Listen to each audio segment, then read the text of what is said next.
count yourself lucky for the invention of ladders, really. You can see the scars on this tree where locals, don't know for how many years, would have cut themselves footholes in and then climbed up the tree using the machete, digging the machete in so they got something leverage to pull up on.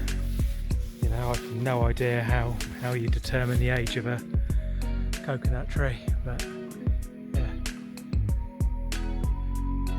There were people here getting coconuts from this tree long before I was here. That's for sure.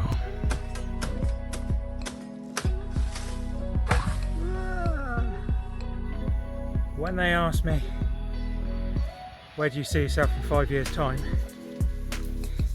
It wasn't 20 foot up a ladder cutting coconuts out of a tree with a machete, but probably the best career choice I've ever made.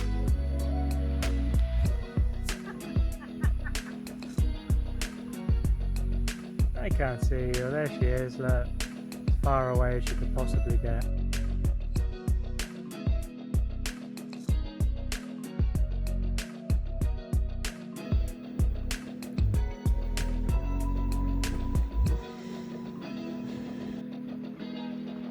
Just filming this one for comedy value.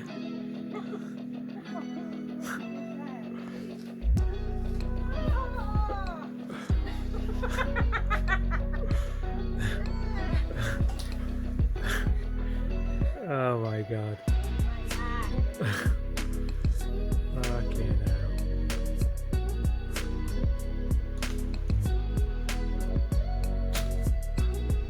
This is what happens when you let a woman do a job.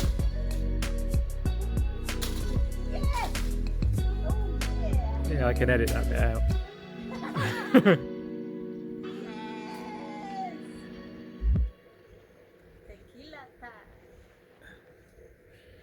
Just out from a morning walk with the dogs, collecting some wild chilies, and I think I've stumbled across wild potatoes.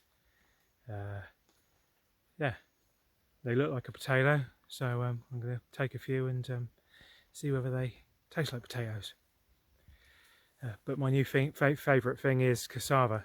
That is like another root vegetable that tastes like potato.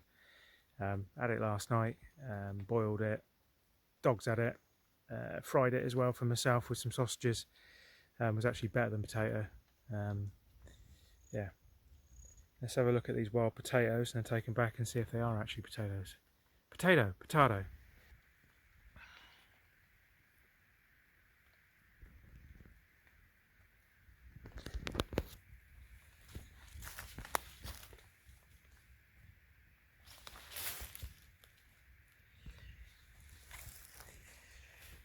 Just in the middle of nowhere. Seems to be a whole area here.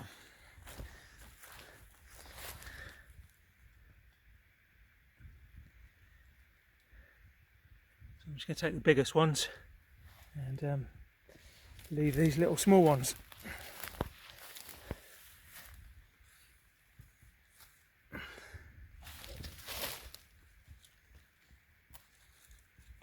Got a bit mouldy, so I think I'll leave that one. Nice. So, the moment of truth.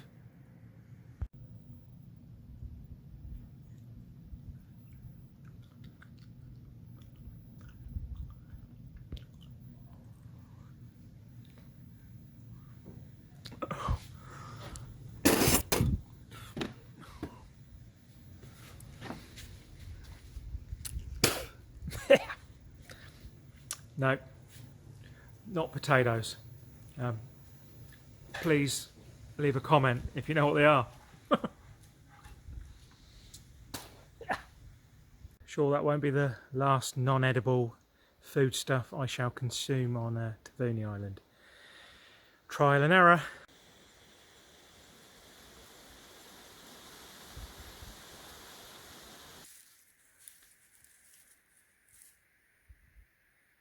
Right, just out this morning, trying to create a new route sort of through the jungle to walk the dogs. We've got a couple of 3 routes, but yeah, it's a lot of them involve going on the road, and yeah, every time you get a car, you've got to pull the dogs into the side, etc. So here I am. This is the way I'm going. I've got my machete. Yeah, going to hack on through.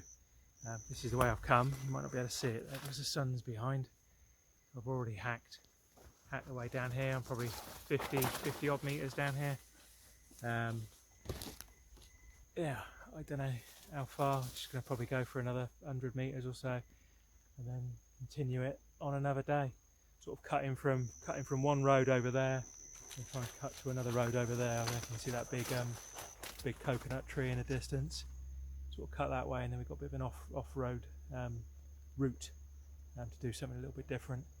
Dogs prefer it in the jungle. Obviously there's a lot more shade, and there's a lot of dew on the leaves from overnight as well, so they get wet as they come through. So yeah, obviously coming through and doing this, they can lie down and wait for me, and it's a little bit more interesting for them.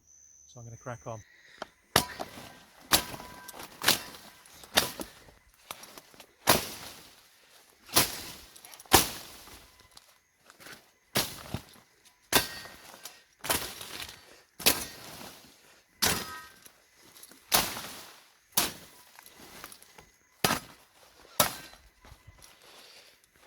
Bit beaten down.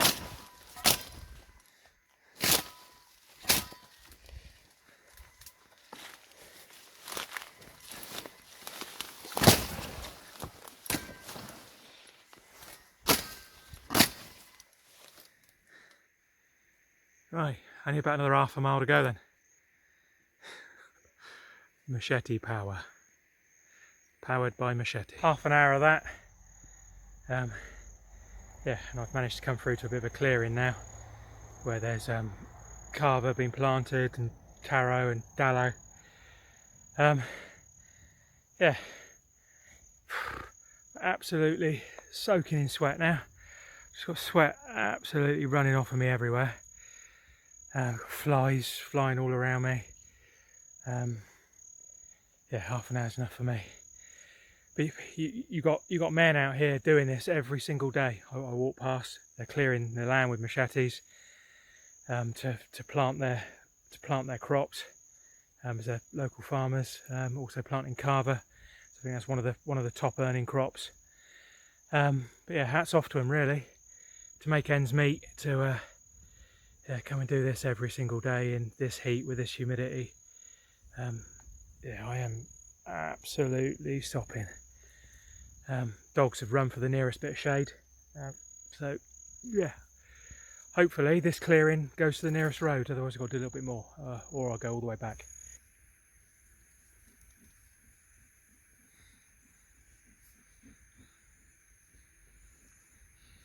Well, this was a worm, but it looks like it's got a blunt head, so I'm thinking it's a leech.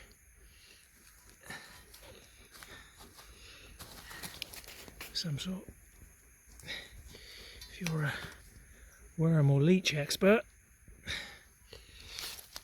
of the South Pacific,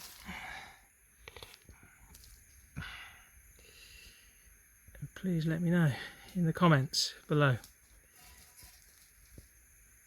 What a weird creature.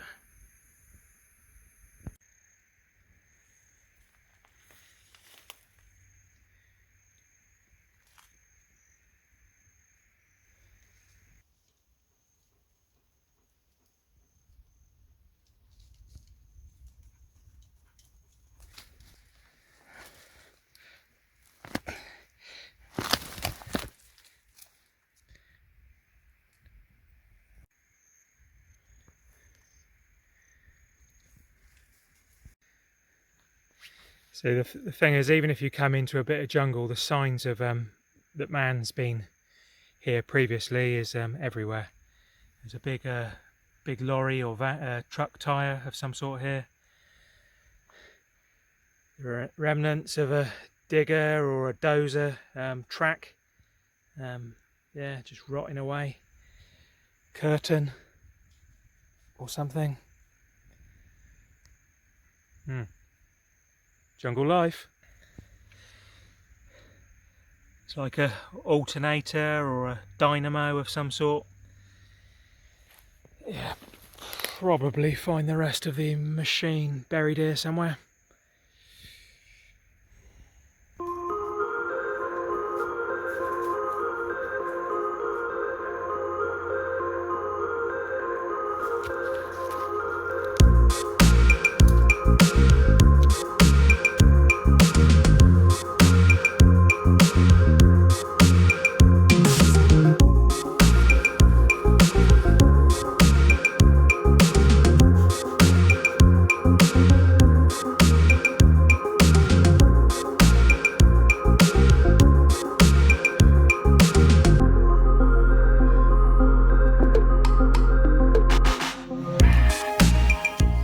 What is this, you might say? In between all the banana plants. These are actually plantain. They, yeah, the plant itself resembles a banana plant, but the fruit is shorter, thicker, straighter, so it's quite distinguishable from a banana. But yeah, plantain. It's another substitute for potato, another good source of carbohydrate. Yeah, the plant takes the same as a banana plant to grow and sort of grows in between the banana plants. So yeah, it's just getting to know your identification. Fry them, boil them.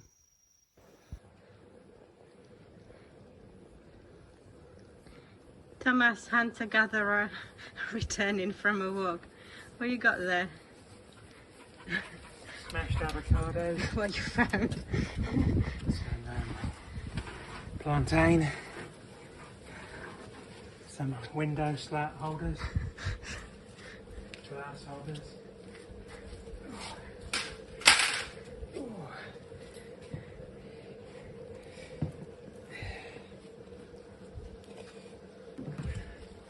What's in your bag? Have a plantain, papaya,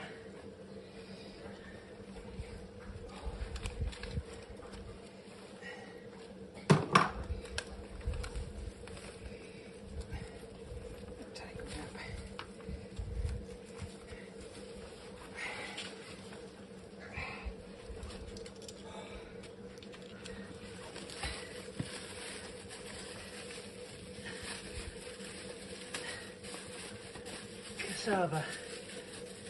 Oh wow. Cassava. What's that? Like taro, like another potato.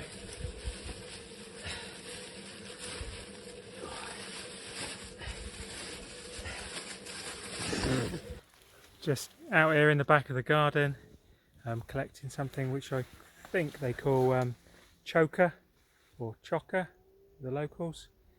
Yeah, basically growing here in between the cassavo is chocker. It's a bit like asparagus. You kind of fry it, yeah, and have it as one of your 5 a day. So yeah, just back of the garden, just collecting it. Have something different for tea tonight.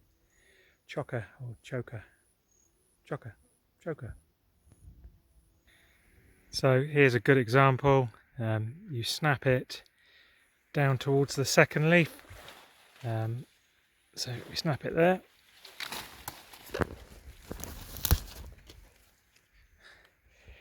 And then you break off any seed pods. That pod will go. The pod at the top and the pod at the first leaf. Yeah, and then fry it in a little bit of butter. And it's, well, the closest thing I can say is it resembles asparagus.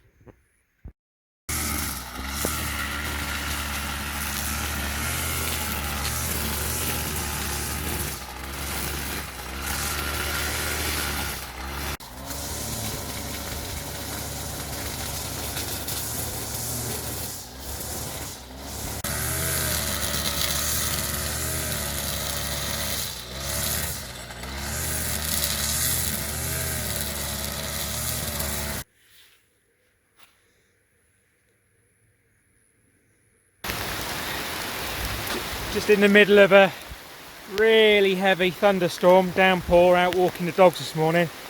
I'm about, God knows how many hundreds of feet, thousands of feet, or probably 1,000 foot up the side of a volcano at the moment.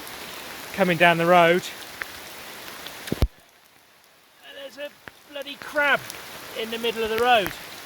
Its legs hanging off. All I can presume it's been picked up by the thunderstorm and deposited when it's come and chucked all the rain down. Still alive, missing half its legs. But yeah, the weird things you see.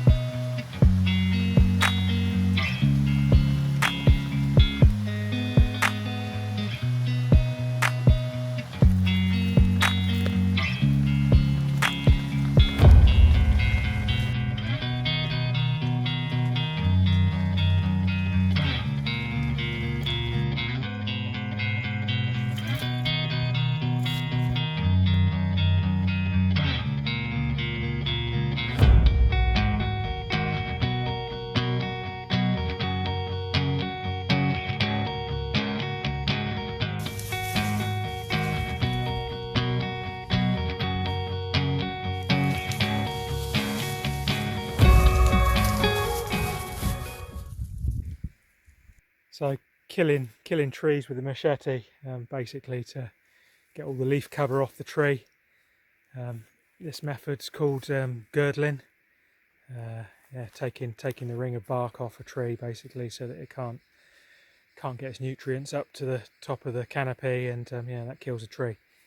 Yeah, to open up more sunlight, so that the farmers can grow their crops. The problem is, with an island like this that's so diverse, known as the Garden Island, that tree is probably 100 years old. You're just creating a less diverse environment. Yeah, to grow a little bit of taro and dallow.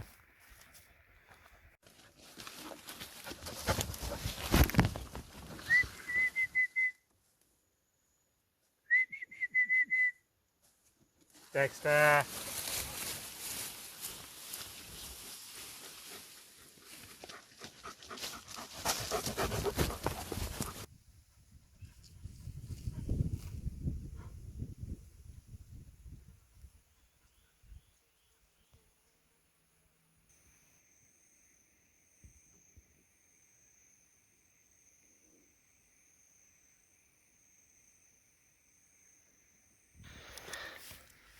It's just a stick insect on your dog. Dexter, you got a stick insect on you. You got sticky on you.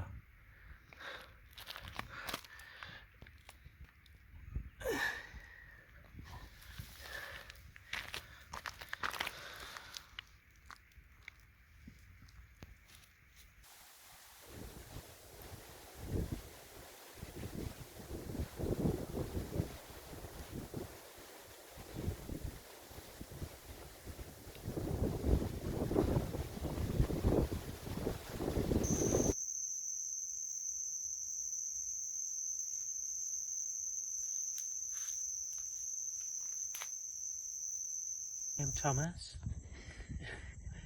fucking snake whisperer. Oh my god. The Fijian snake whisperer. God, honestly. I am Thomas. Right, keep that away from me. Can you video me? See my face? I am the Fijian snake whisperer. This is the most poisonous snake in the southern hemisphere. I've just saved it.